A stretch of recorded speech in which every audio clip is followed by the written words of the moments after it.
Hello, I'm Sija Liu. Thanks so much for joining us. The federal government has ordered Air Canada and its striking flight attendants back to work and into arbitration after a work stoppage disrupted travel plans for more than 100,000 passengers. And for more on this, I'm joined by CP24's Melissa Duggan from Pearson Airport. Melissa, what is the latest that we're hearing when it comes to these flights and the strike status? Yeah, those are very good questions. I wish I had more answers to share with you, Sija. Looking at the planes parked behind me, you've got Air Canada planes, you have got Air Canada Rouge planes, when they're going to lift off. I don't know. We don't know that information just yet. The message from the federal jobs minister today is it could be 5 to 10 days, maybe, when we could see service resume.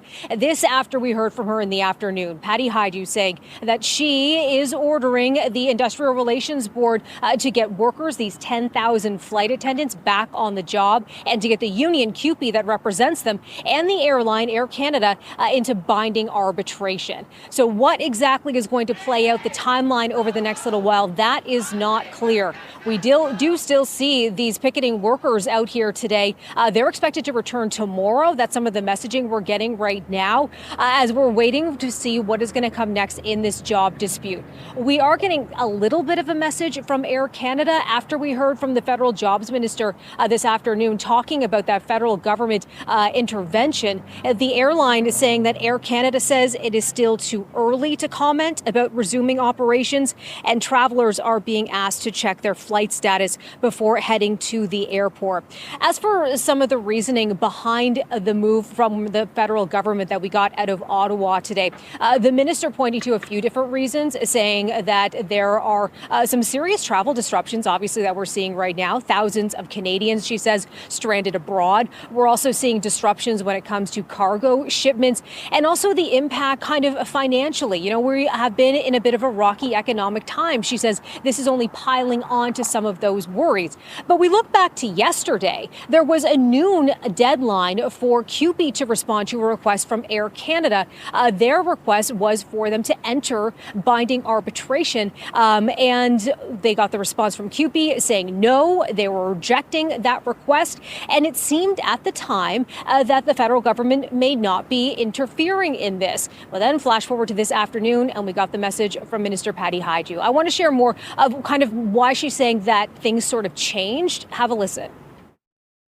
I think what changed between yesterday and today was that I asked the parties to meet with me collectively together in the same meeting. I met with Air Canada and with the union representatives, as well as the national president of CUPE. We talked through what was remaining in terms of the perspectives of the parties.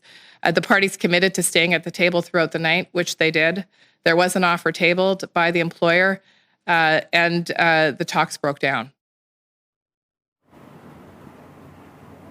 The reaction we're getting from CUPE in response to what we heard from the minister there, they're saying in part the Liberals are violating our charter rights to take job action and give Air Canada exactly what they want, hours and hours of unpaid labor from underpaid flight attendants, while the company pulls in sky-high profits and extraordinary executive compensation. Okay, so we're waiting for updates basically on all fronts at this point as to what is going to come next here.